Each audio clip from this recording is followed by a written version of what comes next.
Aku hanya bisa senyum. Assalamualaikum warahmatullahi wabarakatuh. Apa kabar bunda? Semoga Allah selalu memberikan kebahagiaan. Nin, cuciin bajuku ya.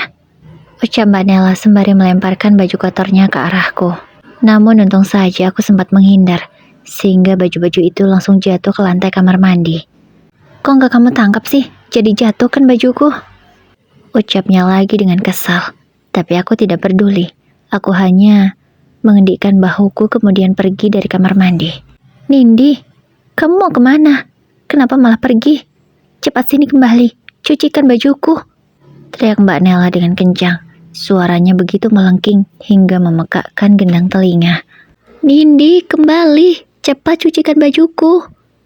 Teriakan Mbak Nela semakin keras karena aku semakin menjauh darinya. Aku tetap saja tak menghiraukan Mbak Nela. Aku lanjut mengerjakan pekerjaan yang lain. Saat ini aku mencuci piring di dapur. Mbak Nela adalah kakak iparku, kakak kandung suamiku. Suamiku punya 2 saudara. Satunya lagi seorang laki-laki, beliau sudah menikah dan tinggal jauh dari kami. Sementara Mbak Nela adalah mantan orang kaya.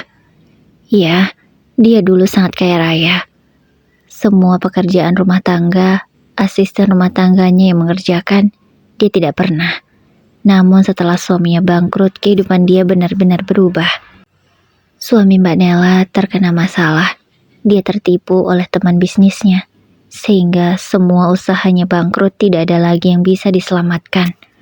Kejadiannya setahun yang lalu. Rumah Mbak Nela pun turut serta. Harus direlakan untuk membayar hutang. Karena kalau tidak, suaminya bisa dipenjara.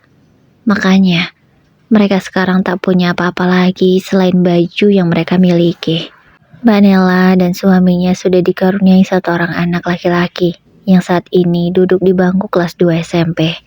Suami Mbak Nela bernama Gani. Dulunya ia seorang pengusaha sukses, namun karena ambisinya yang terlalu besar, sehingga membuat sifat serakahnya semakin merajalela. Dia ingin menjadi pengusaha yang lebih sukses dari saat itu. Tapi sayang dia salah langkah, sehingga tertipu oleh rekan bisnisnya. Sebenarnya Mas Gani dan Mbak Nela dulu baik. Mereka selalu mengirimkan uang bulanan untuk ibu mertuaku. Cukup besar jumlahnya. Tapi entah mengapa, musibah itu malah menimpa mereka. Padahal seharusnya seorang anak yang berbakti pada orang tuanya, maka kehidupan anak tersebut akan baik-baik saja. Tapi hal buruk ini malah menimpa Mas Gani dan Mbak Nela. Kalau mengingat semua itu, aku rasanya kasihan pada mereka. Tapi kalau mengingat lagi sifat Mbak Nela dan Mas Gani membuatku jengkel juga. Nindi, kamu nih kalau diajak ngomong kurang ajar banget sih. Aku kan menyuruhmu mencuci baju-bajuku. Kenapa malah cuci piring di sini? Teriak Mbak Nela lagi. Ya Allah Mbak, Mbak kan bisa nyuci sendiri. Nyuci juga nggak manual kok, pakai mesin cuci. Tinggal isi air, kasih sabun, putar-putar. Kenapa harus menyuruhku? Itu kan baju kamu, anakmu dan suamimu Mbak. Kenapa harus menyuruhku sih? Kamu nggak lihat perutku sudah sebesar ini? Ucapku kesal. Alah, baru hamil gitu aja manja. Nyuci juga pakai mesin cuci kok. Bisa lah. Buktinya, kamu setiap hari nyuci. Gak masalah tuh. Kenapa sekarang beralasan? Jawab Mbak Nela membantah ucapanku. Ya aku bisa lah Mbak. Kan aku mencuci bajuku, suamiku, serta baju ibu. Kalau baju kalian dicuci sendiri. Kamu kan sehat Mbak. Tidak sakit. Jadi tidak ada alasan untuk kamu menyuruhku. Ingat Mbak, hidupmu tuh gak seperti dulu lagi, yang apa-apa dilayani oleh pembantu. Aku ini iparmu, bukan pembantumu. Ucapku dengan tegas. Alah, dulu kamu juga cuciin baju kami, gak protes, kenapa sekarang protes? Jawabnya ketus. Dulu aku belum hamil Mbak, aku gak punya beban. Aku senang mengerjakannya. Tapi sekarang aku gak boleh kecapean. Kalau aku kecapean bisa bahaya untuk kandunganku. Kamu tahu kan, aku sudah menanti bayi ini cukup lama. Ucapku lagi dengan penuh penekanan, agar Mbak Nela paham bagaimana keadaanku sekarang. Seharusnya sebagai seorang wanita, Mbak Nela lebih paham. Apalagi dia sudah pernah hamil dan melahirkan. Pasti dia tahu bagaimana kondisi wanita yang hamil. Apalagi saat ini usia kandunganku sudah masuk yang ke 6 bulan. Aku gampang capek sekali kalau banyak berkegiatan. Sementara Mbak Nela sendiri itu sehat. Dia tidak penyakitan. Dia mampu mengerjakan semua itu sendiri.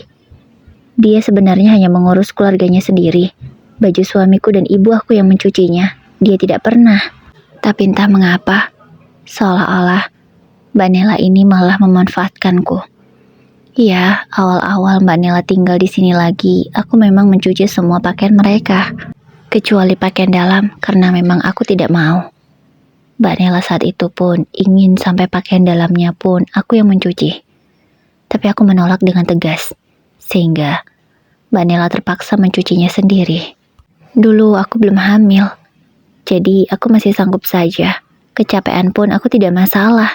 Malam istirahat besok pagi juga sudah baikan. Tapi kalau sekarang aku sangat khawatir. Apalagi aku lama sekali menanti bayi ini.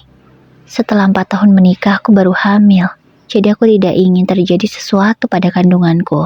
Ya, setahun yang lalu, setelah mereka bangkrut tidak punya apa-apa lagi, Mbak Nela dan keluarganya tinggal lagi di rumah mertuaku. Aku sebenarnya tidak masalah, toh mereka juga punya hak atas rumah ini. Ya walaupun ayah mertuaku sudah berpesan sebelum beliau meninggal, bahwa rumah ini adalah bagian untuk suamiku Mas Dion. Tentu sebagai saudara, aku ingin membantu jika ada keluargaku yang sedang dalam masalah. Ya contohnya seperti Mas Gani dan Mbak Nela ini. Ketika mereka tidak punya apa-apa lagi, tidak punya tempat tinggal, kamilah keluarganya tempatnya untuk pulang. Kami menyambut baik Mbak Nela beserta keluarganya di sini. Namun keesokan paginya, sifat asli mereka langsung terlihat. Pagi itu, Mbak Nela dengan semena-mena menyuruhku mencuci semua pakaian kotornya. Ya, aku pikir awalnya mungkin Mbak Nela masih syok dengan keadaannya. Dan dia belum bisa mengerjakan pekerjaan rumah. Maka aku dengan senang hati mencucikan semua pakaian keluarganya. Tapi hal itu malah berkelanjutan, membuatku kewalahan sendiri. Mbak Nela tidak mau membantu pekerjaan rumah. Dia memilih leha-leha dan masih menganggap bahwa dirinya itu orang kaya dan ingin selalu dilayani. Aku tentu langsung mengadukan hal ini pada Mas Dion. Mas Dion marah tentunya karena dia tidak terima istrinya diperlakukan semena-mena seperti itu. Ibu mertua juga sudah murka pada Mbak Nela. Tapi entah mengapa, Mbak Nela tidak takut sama sekali dengan ibunya. Dia malah protes kalau dia tidak diizinkan menyuruh-nyuruh aku. Hingga akhirnya aku hamil. Aku tak diizinkan lagi bekerja terlalu lelah oleh Mas Dion. Dia tidak mau terjadi sesuatu pada kandunganku, karena bayi ini adalah bayi yang kami impi-impikan selama ini. Makanya, sejak 6 bulan lalu aku stop mau disuruh-suruh oleh Mbak Nela. Awalnya aku berusaha menolak dengan halus perintah Mbak Nela. Namun, kebesokannya diulang lagi. Mbak Nela masih saja menyuruhku hal yang sama, mencucikan bajunya, menyetrika baju sekolah anaknya. Dia memang tidak mau ngapa-ngapain. Aku lelah sekali menghadapi sifat Mbak Nela yang keterlaluan. Suka menyuruh tanpa aturan. Pokoknya sesuka hatinya. Ingat Mbak, kamu sekarang udah susah. Kamu itu tinggal di rumah ibu. Ibu saja tidak pernah menyuruh-nyuruhku seperti ini Mbak. Kenapa kamu tega? Seharusnya sebagai keluarga yang baru kena musibah, kalian itu prihatin, berbuat baik, tidak menyakiti hati orang lain. Ini apa yang kalian lakukan? Kalian malah menindasku seenaknya, menganggapku seolah-olah pembantu. Padahal sudah jelas posisiku siapa di sini. Aku iparmu, Mbak. Rasanya kesabaranku sudah hilang, karena kakak iparku yang satu ini sangat keterlaluan. Ya, aku tahu kamu iparku, makanya aku minta tolong kamu cucikan baju-bajuku. Cuma itu aja kok. Kenapa harus ribut? Jawabnya ketus. Aku benar-benar kehabisan kata-kata menghadapi Mbak Nela. Ada saja yang ia jawab kalau aku kasih tahu. Udah ya, aku gak butuh ceramah kamu. Aku butuh kamu cucikan baju-bajuku. Kemudian Mbak Nela pergi setelah menyelesaikan kalimatnya. Aku jengkel sekali. Terserah. Kubiarkan saja pakaian itu membusuk di lantai. Karena setelah kuintip, pakaian itu tidak diambil oleh Mbak Nela, masih tetap di lantai. Terserahmu Mbak. Kalau mau bajumu kotor terkena kotoran silahkan. Aku tidak akan membereskannya. Batinku. Nindi, ini baju siapa? Tanya ibu yang hendak mandi. Baju Mbak Nela, Bu. Jawabku apa adanya. Pasti dia nyuruh kamu nyuci lagi ya? Tanya ibu. Aku mengangguk. Biarin aja, gak usah diberesin. Biarinlah, bajunya kena kotoran di kamar mandi. Kalau dia gak mau nyuci sendiri pakaiannya gak usah dicuciin. Keenakan banget. Selama ini kamu kasihan sama mereka. Tapi mereka malah mengenakan diri dengan menyuruh-nyuruh kamu. Udah, biarin aja tuh baju-bajunya di lantai, gak usah diambilin. Ucap ibu mertuaku dengan tegas. Aku hanya mengangguk. Kemudian beliau masuk dan melanjutkan aktivitasnya untuk mandi. Tak lama kemudian ibu mertua sudah selesai, lalu berganti pakaian. Kini giliran Mbak Nela yang akan mandi sepertinya. Nindi, kenapa baju-bajuku masih di lantai? Dan kini basah. Jadi kotor lah kalau begini, bisa jemuran. Teriaknya dari dalam kamar mandi. Aku tidak menanggapi, aku hanya diam saja. Aku masih tetap asik memakan cemilanku. Karena memang di usia kandunganku yang ke-6 bulan ini, aku masih suka memakan mangga muda. Aku memakannya hanya menggunakan garam saja. Bagiku itu sudah sangat nikmat sekali. Nindi, kamu itu kalau diajak ngomong orang tua malah cuek, pura-pura gak dengar. Ucap Mbak Nela yang kini ternyata sudah ada di hadapanku. Dengan secepat kilat, tangannya meraih piring yang berisi mangga muda. Tapi untunglah, Mas Dion datang di waktu yang tepat. Dia segera merebut piring itu dari tangan Mbak Nela. Sepertinya dari gerakan tangan Mbak Nela tadi, ia akan membanting piring itu ke bawah. Tapi untungnya, mangga muda aku masih selamat. Karena tidak ingin melihat pertengkaran mereka berdua, aku segera pindah, membawa cemilanku ke teras depan. Karena aku yakin, setelah ini pasti mereka berdua akan bertengkar hebat. Kamu apa-apaan sih Mbak? Kamu bisa gak sih dewasa? Jangan seperti ini terus. Ingat, Nindi itu adik iparmu bukan membantumu. Kamu boleh tinggal di sini, tapi kerjakanlah semua pekerjaan, terutama keperluanmu sendiri. Jangan merepotkan Nindi terus. Dia sedang hamil. Apa kamu tidak punya perasaan, Mbak? Ucap Mas Dion yang masih bisa kudengar dari depan. Jantungku sangat deg-degan sekali. Aku takut jika terjadi perang dunia keempat. Karena perang dunia 3 sudah dilalui beberapa waktu yang lalu. Belain terus saja istrimu. Istri gak guna gitu aja dibelain. Kamu itu harusnya memihak pada Mbak, bukan memihak istrimu. Jawab Mbak Nela dengan nada yang tak kalah tinggi. Astagfirullah Mbak, sudah berapa kali aku harus bilang. Kalau kamu benar, aku pasti akan memihak padamu. Tapi coba lihat dirimu. Kelakuanmu saja sangat buruk pada istriku. Kamu minta aku belain, jangan harap. Baik dulu pada istriku, maka aku akan berubah baik padamu. Ucap Mas Dion dengan tegas. Kemudian terdengar langkah kaki yang menuju ke arahku. Sepertinya itu Mas Dion. Dan benar saja, tak lama kemudian dia sudah muncul di sampingku. Sayang, kamu gak apa-apa? Tanya Mas Dion. Aku menggeleng. Bahkan sedari tadi mendengar mereka bertengkar pun, aku masih menikmati mangga muda aku dengan santai. Syukurlah. Maafin Mbak Nela ya sayang. Gara-gara dia, kehidupan kita sekarang jadi gak tenang.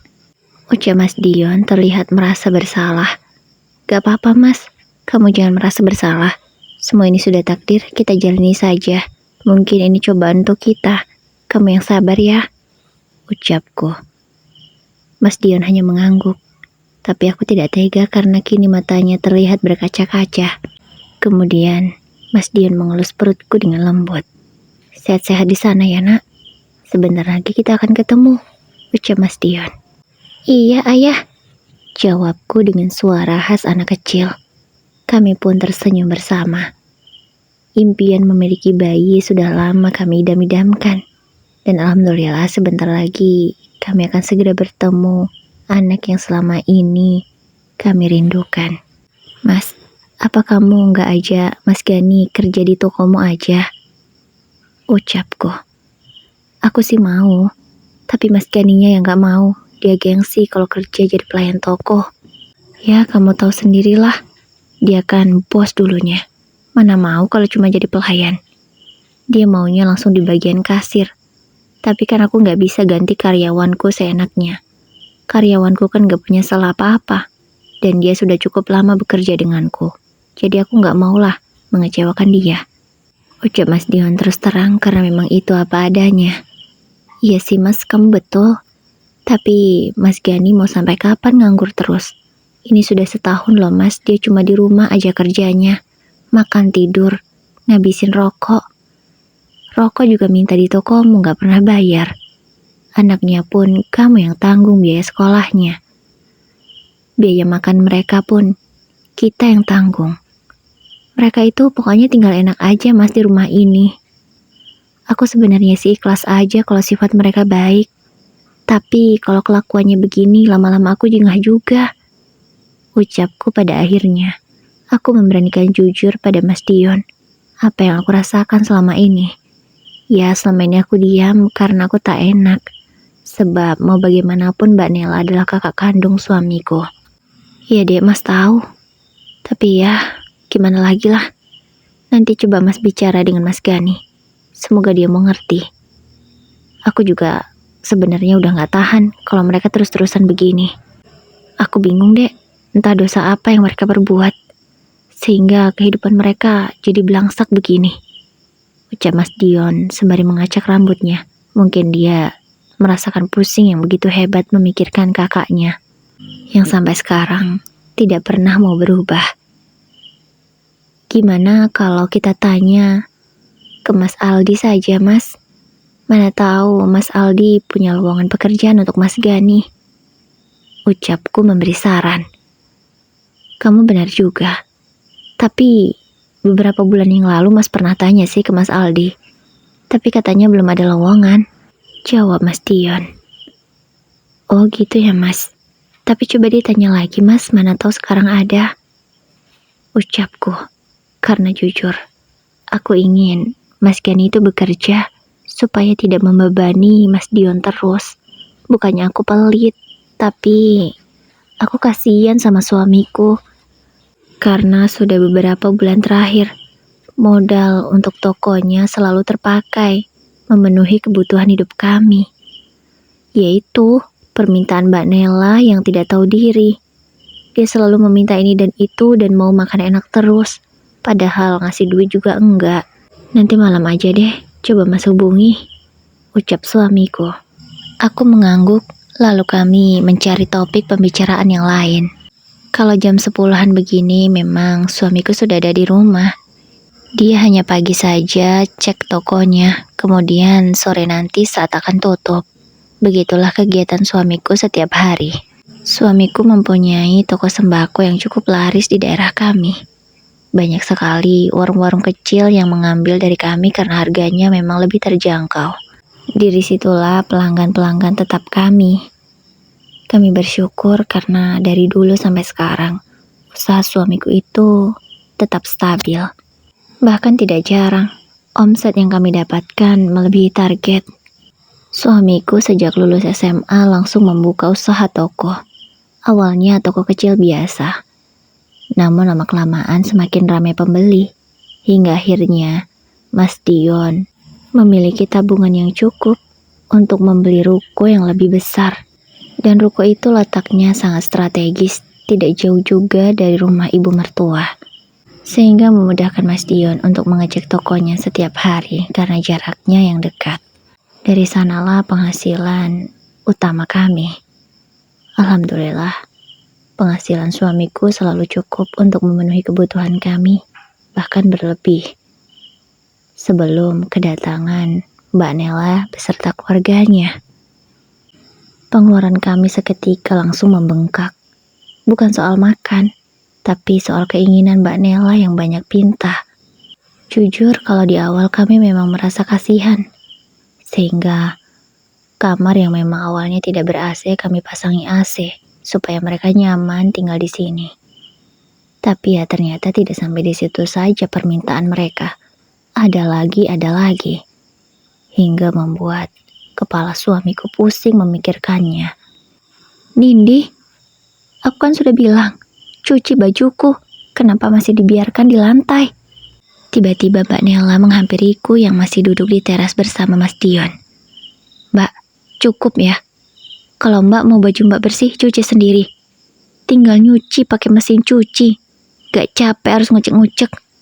Masih juga nyuruh istriku. Di mana sih Mbak otakmu?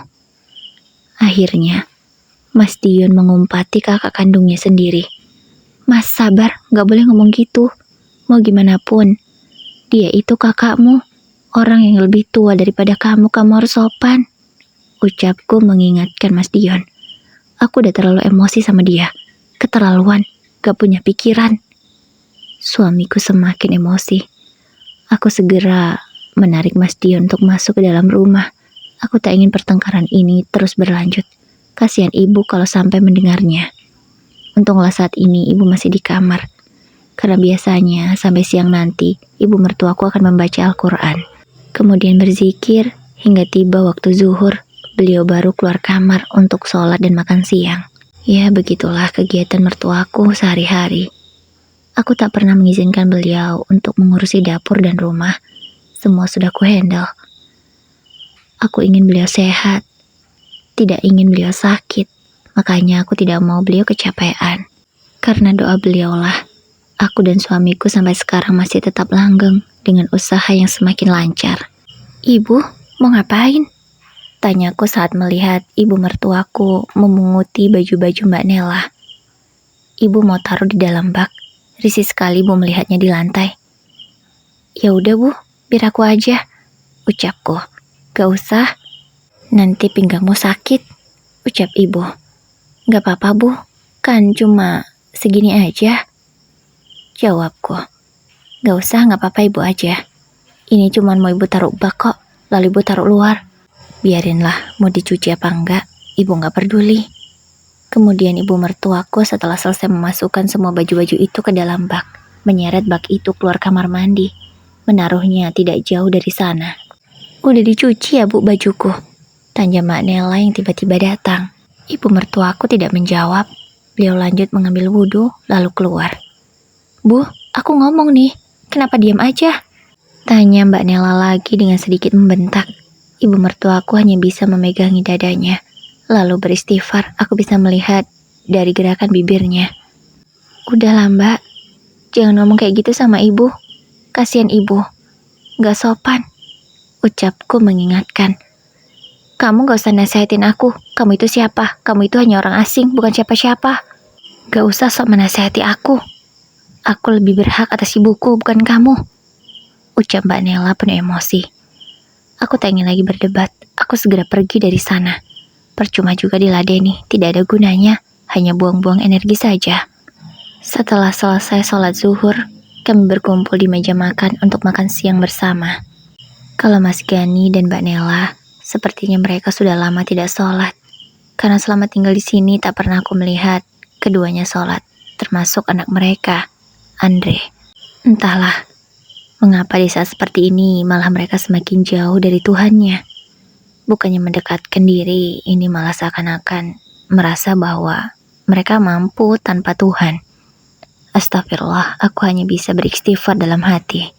Tanpa dipanggil dan disuruh, keduanya langsung ikut nimbrung untuk makan siang. Sebenarnya kalau Mas Gani itu tidak secerewet Mbak Nela.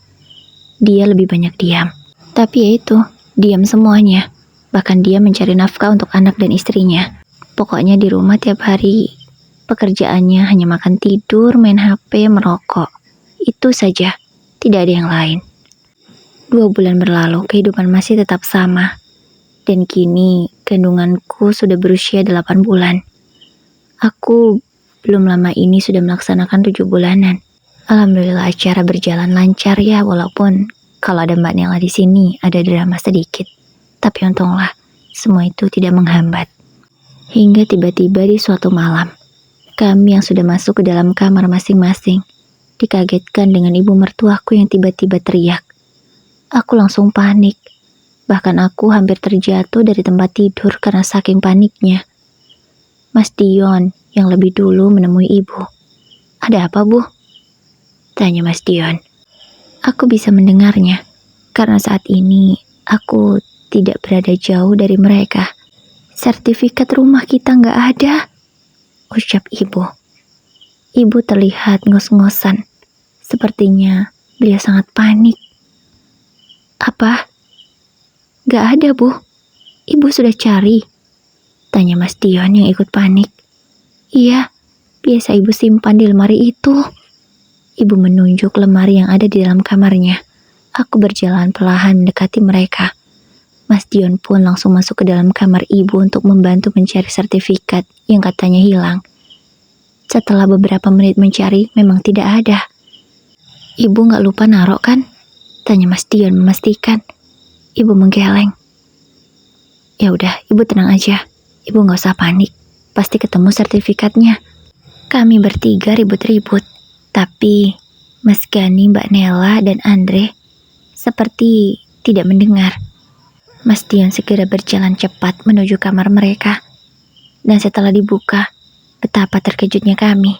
Ternyata Mbak Nela dan Mas Gani tidak ada di kamarnya. Mas Dion segera beralih ke kamar Andre, dan tidak ada juga. Mas Dion segera mengecek lemari. Benar, memang tidak ada lagi baju-bajunya. Kapan mereka pergi? Padahal baru setengah jam yang lalu kami selesai makan malam. Dan setelahnya masuk ke kamar masing-masing. Tapi sekarang mereka sudah tidak ada. "Jangan-jangan mereka yang ambil," ucap Mas Dion. "Maksudnya, Mas?" tanyaku bingung. "Pasti mereka yang ambil sertifikat rumah ini," ucap Mas Dion. "Astagfirullah, Mas. Bisa jadi. Soalnya baju-baju mereka nggak ada. Dan ketiganya kompak nggak ada di rumah, Mas," ucapku setuju dengan Mas Dion. "Yaudah, kamu tenang aja, kamu di rumah. Gak usah kemana-mana, jagain ibu ya," ucap suamiku. Aku hanya mengangguk. Kemudian Mas Dion segera mengambil kunci motornya. Aku tidak tahu dia mau kemana. Aku hanya bisa mendoakan semoga Mas Dion baik-baik saja.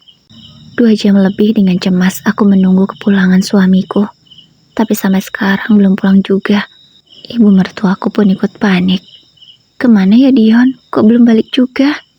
ucapnya. "Sabar ya Bu, mungkin bentar lagi," ucapku berusaha menenangkan, padahal aku sendiri sangat panik. Hingga akhirnya sampai jam 12 malam Mas Dion baru kembali. Suamiku pulang dalam keadaan lesu. Bajunya acak-acakan, begitu juga rambutnya. "Gimana, Mas?" tanya aku takut-takut. "Maaf, aku gak berhasil nemuin mereka. Kayaknya mereka udah kabur," ucap Mas Dion, merasa bersalah. "Maafin Dion, Bu. Dion gak bisa dapatin sertifikat itu lagi," ucapnya meminta maaf pada ibu mertua. "Nak, gak apa-apa. Kamu harus percaya, Nak. Yang sudah menjadi rezeki kita akan kembali pada kita. Dan jika memang bukan rezeki kita, mau di depan mata pun kita tidak akan bisa mendapatkannya," ucap ibu mertuaku dengan bijak. Mas Dion pun menangis mendengar kalimat ibunya. Aku pun ikut terharu dan merasa sedih. Aku sebagai istri tidak bisa membantu banyak. Aku hanya bisa menenangkan suamiku dan mengatakan pada beliau agar bersabar menghadapi cobaan. "Sabar ya, Mas. Kita pasti bisa melewati semua ini," ucapku. Mas Dion hanya mengangguk dengan lesu. Aku sungguh tak tega melihat suamiku yang begini. Dia pasti sangat merasa bersalah pada ibu.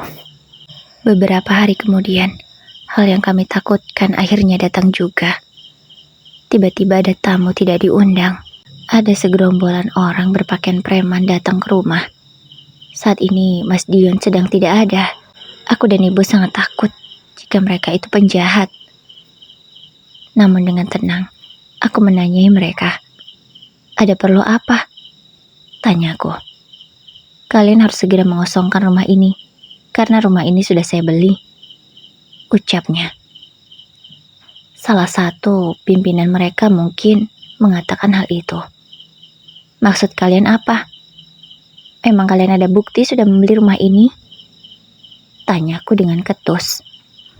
Tentu saja kami punya. Ini berkasnya, dan sertifikat rumah ini sudah ada di tangan kami. Jawabnya dengan belaga. Gak mungkin. Rumah ini sertifikatnya atas nama ibu. Dan jika ingin menjual, harus ada tanda tangan ibu mertuaku. Tidak bisa seenaknya begitu. Aku menjawab sebisaku yang aku tahu. Iya, kami tahu. Makanya, kami ingin meminta tanda tangan kepada pemilik rumah ini. Jawabnya lagi dengan masih gayanya yang sombong. Tapi saya tidak pernah menjual rumah ini kepada siapapun. Rumah ini adalah rumah milik anak saya. Dan saya tidak bisa menjualnya tanpa seizin dia. Kini ibu yang berkata, Nela anak ibu kan? Berarti dia juga berhak dong. Ucap orang itu. Tidak, ini bukan punya Nela. Ini punya Dion. Jawab ibu lagi. Lalu tiba-tiba secara mengagetkan, Mbak Nela dan juga Mas Gani muncul entah dari mana asalnya. Udahlah bu, tanda tangan aja. Toh uangnya juga untuk kami modal usaha. Kami udah capek, udah miskin. Kami gak suka tinggal di sini. Tinggal di sini kami seperti orang yang numpang, tidak dihargai oleh keluarga sendiri. Makanya aku ambil sertifikat rumah ibu. Aku mau menjualnya. Tak selama ini kami sering kan kasih uang ke ibu. 1 bulan 5 juta, 3 juta, 4 juta. Sudah bertahun-tahun. Dan kami rasa rumah ini sebanding dengan pemberian kami itu. Ucap Mas Gani dengan sombong. Aku hanya bisa beristighfar berkali-kali. Begitu juga dengan ibu. Jadi maksud kamu, uang yang kamu kasih ke ibu itu sebagai hutang? Dan harus ibu ganti dengan rumah ini? Tiba-tiba Mas Dion sudah datang. Karena memang aku sudah mengirimkan pesan padanya. Ya iyalah, kamu kira pemberian kami itu cuma-cuma? Tentu tidak. Kami tidak mau rugi. Suamiku sangat emosi mendengar ucapan Mas Gani. Tanpa aba-aba, Mas Dion langsung mendaratkan bogo mentah ke pipi pria yang bergelar iparnya itu. Mas Gani langsung tersungkur ke tanah. Dan dengan cepat, Mas Dion mengambil sertifikat itu dari tangan yang katanya sudah membeli rumah ini. Kenapa diambil? Aku sudah membayarnya. Jangan sembarangan kamu. Ucap orang itu marah. Aku tidak pernah menjual rumah ini. Begitu juga dengan ibuku. Kalau urusan bayar-membayar, kalian selesaikan saja pada mereka berdua. Itu bukan urusan kami. Silakan pergi dari sini sebelum aku panggil warga atau polisi. Ancam Mas Gani dengan tegas. Nyali mereka pun tiba-tiba menciut. Akhirnya, segerombolan preman itu kabur. Sementara Mbak Nela dan Mas Gani tidak tahu mau berbuat apa. Mereka hanya menunduk saja. Bahkan kini keduanya terduduk di tanah. Entahlah, aku juga bingung. Kenapa mereka jadi begitu? Sekarang mau kalian apa? Mau tetap tinggal di sini? Atau bagaimana? Kalau mau tetap tinggal di sini, berlakulah yang baik. Ini kesempatan terakhir bagi kalian. Kalau bukan karena aku ingat kamu saudara kandungku, aku sudah lama mengusirmu karena sifatmu yang tidak tahu diri. Sekali lagi utanya, masih mau tinggal di sini atau tidak? Kalau tidak, silakan pergi. Jangan pernah usik keluarga ini lagi. Pergi! Teriak Mas Dion dengan tegasnya, hingga membuat Mbak Nela menangis. Jangan usir kami, Dion. Kami tidak tahu mau tinggal di mana. Maafin kami. Ini semua gara-gara Mas Gani. Dia yang membujukku untuk mencuri sertifikat itu. Maafin aku. Kini Mbak Nela mulai memohon di kaki Mas Dion. Aku tidak sanggup sebenarnya melihat pemandangan ini. Tapi entahlah, tidak bisa diungkapkan dengan kata-kata. Ada rasa kesal, kasihan, marah, sedih, semuanya campur aduk jadi satu. Maafin Mbak Dion, kasih Mbak kesempatan. Mohon Mbak Nela. Baiklah, aku akan kasih kalian kesempatan. Tapi maaf, tidak untuk tinggal di rumah ini lagi. Aku akan carikan kalian kontrakan. akan kubayari selama setahun. Tapi soal kehidupan, aku tidak bertanggung jawab. Kalian urus sendiri kehidupan kalian. Sudah cukup aku bersabar. Aku tidak mau ibu dan istriku menderita karena kalian. Ucap suamiku lagi dengan tegas. Aku tidak menyangka ternyata Mas Dion bisa setegas ini.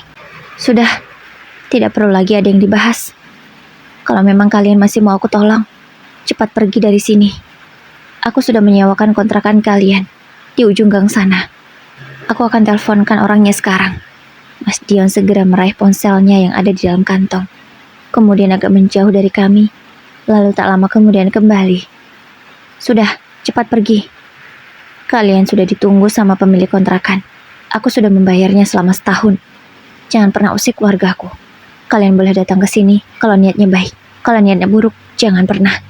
Mbak Nela dan Mas Gani pun pergi dengan keadaan lesu. Tunggu, ucap Mas Dion mencegah mereka. Keduanya berbalik dengan kompak. Mohon ampun sama ibu, baru pergi.